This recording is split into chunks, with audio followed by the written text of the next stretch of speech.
Good evening, and a warm welcome to Perspectives, the program where we delve into today's most pressing questions. Tonight, we're tackling a topic that resonates deeply within the modern workplace. Is paying employees based purely on performance truly fair? It's a system praised for driving motivation and rewarding merit, yet it also raises significant questions about equity, measurement, and overall employee well-being. To explore this complex issue, I'm delighted to introduce our guests. First, we have Ben, a seasoned manager who champions performance-based pay as a cornerstone of a productive and just environment.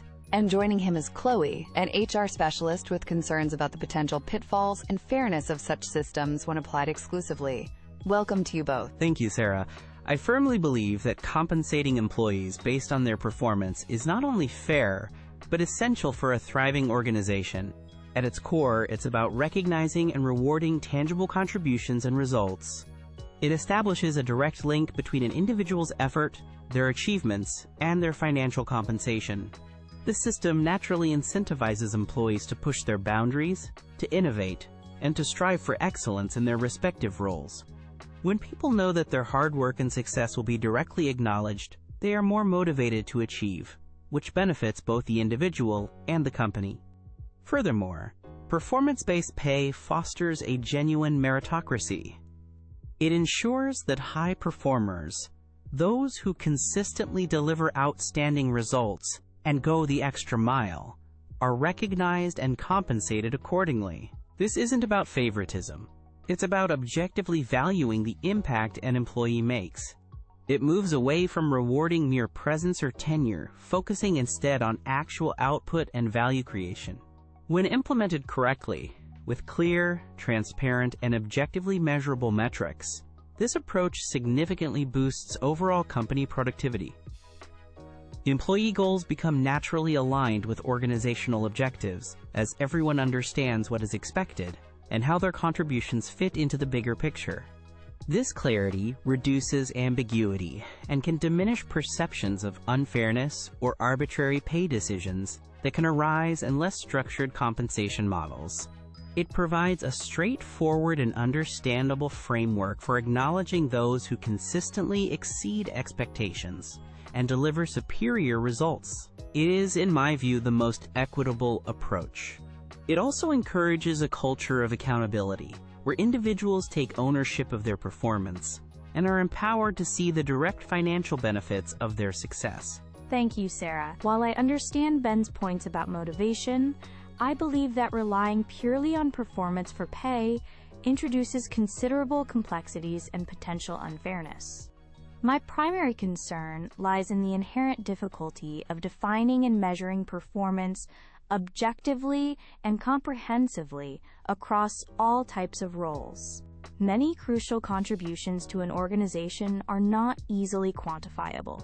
Think about roles that require deep collaboration, mentoring junior staff, or fostering a positive team environment. These are vital, but how do you assign a precise performance metric to them? If we only reward what's easily measured, we risk devaluing these essential, albeit less tangible, aspects of work. Moreover, an exclusive focus on individual performance metrics can inadvertently foster unhealthy competition and undermine the spirit of teamwork. When employees feel they are pitted against each other for financial rewards, collaboration can suffer, and information sharing might be stifled. This is detrimental to the overall health of the company. There's also the risk that employees will narrowly focus only on tasks that directly contribute to their measured performance indicators, potentially neglecting other important responsibilities. This could include crucial but non-incentivized activities like long-term strategic thinking, innovation that doesn't have immediate payoffs, or supporting colleagues. We also cannot ignore the potential for bias, whether conscious or unconscious, in performance evaluations. Managers are human, and their assessments can be influenced by factors unrelated to actual performance, which then directly impacts pay and breeds resentment. Finally, such systems can create a persistently high-stress, high-pressure environment. The constant need to meet specific targets to secure fair compensation can lead to employee burnout, anxiety, and a decline in overall well-being and morale, which ultimately is counterproductive. Thank you both for those comprehensive opening statements.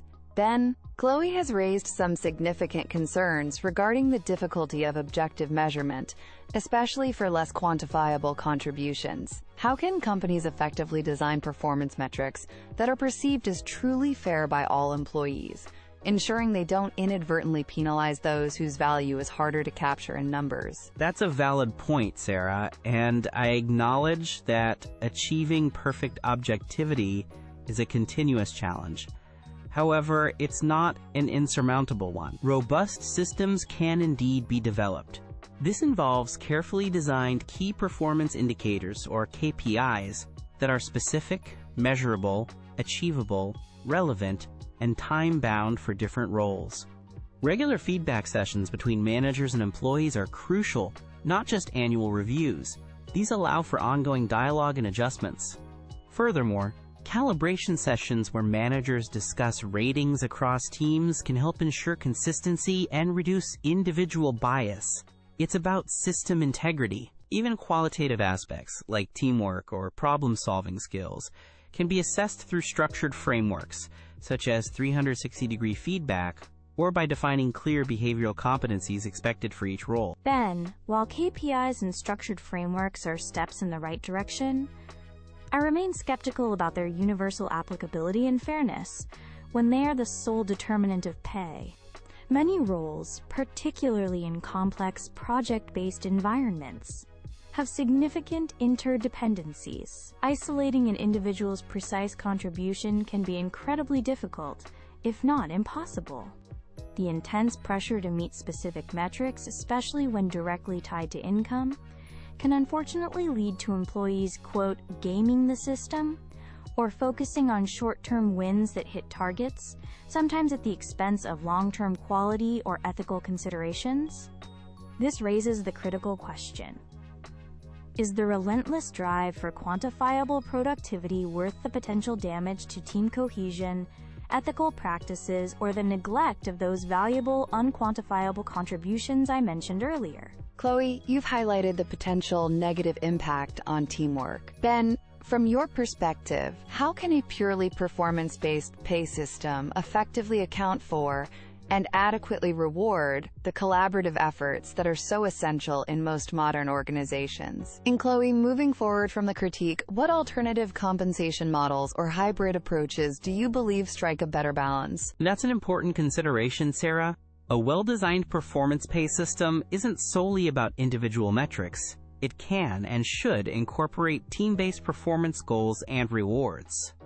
For instance, if a team successfully completes a project on time and within budget, or achieves a collective customer satisfaction target, then every member of that team can share in the reward. Moreover, individual performance often directly contributes to overall team success. A star player helps the entire team win. The two are not always in conflict. They can be complementary. The core principle remains consistent. We are rewarding tangible contributions and success, whether that success is achieved individually or as part of a high-performing team. The structure can be adapted. I believe a more equitable and sustainable approach lies in hybrid models. This means providing a solid, competitive base salary that reflects an employee's experience, skills, and the scope of their role, ensuring financial security. This base can then be supplemented by a performance component, which could include both individual and team achievements, but it wouldn't be the entirety of their compensation. Furthermore, we need to broaden our definition of reward. Recognition systems should extend beyond just monetary compensation.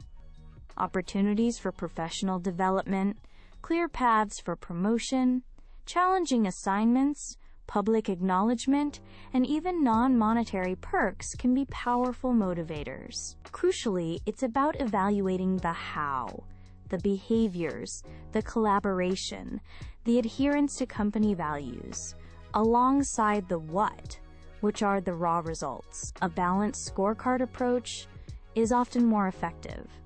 In closing, Sarah, I maintain that a thoughtfully designed and meticulously implemented performance-based pay system stands as the fairest and most effective method to compensate employees.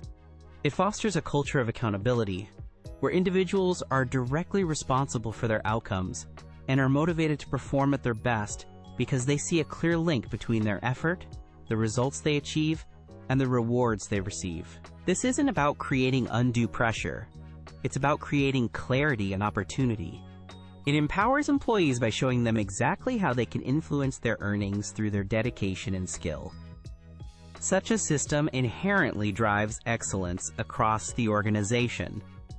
It ensures that top contributors, those who consistently deliver exceptional value, are not only recognized, but also appropriately and significantly valued for their impact. Ultimately, this benefits both the employee, who feels their hard work is justly compensated, and the organization, which thrives on the increased productivity and innovation that such a motivated workforce delivers.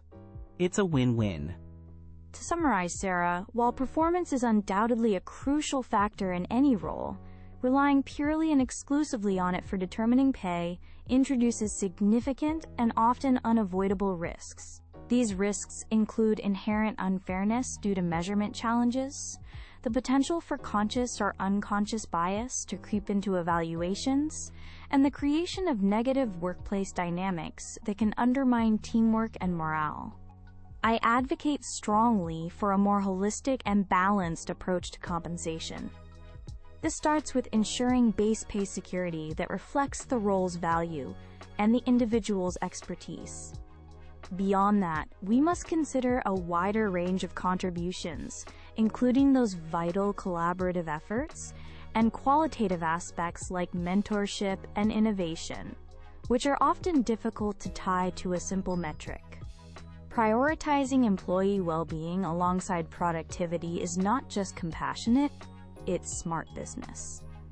True fairness, in my opinion, lies in a system that acknowledges diverse contributions, supports its people, and fosters a sustainable, positive work environment for everyone. Ben, Chloe, thank you both for such an engaging and insightful discussion. You've given us a great deal to consider on this multifaceted issue. We've heard compelling arguments from Ben on how performance-based pay can drive motivation and directly reward tangible results, fostering a meritocratic environment. And equally, Chloe has raised critical concerns about the challenges of objective measurement, the importance of broader fairness, the potential for negative impacts on teamwork, and overall employee well-being. It's clear that finding the right balance in compensation is a complex task for any organization. We encourage our audience to reflect on these perspectives and consider the nuances of fair compensation within their own professional contexts.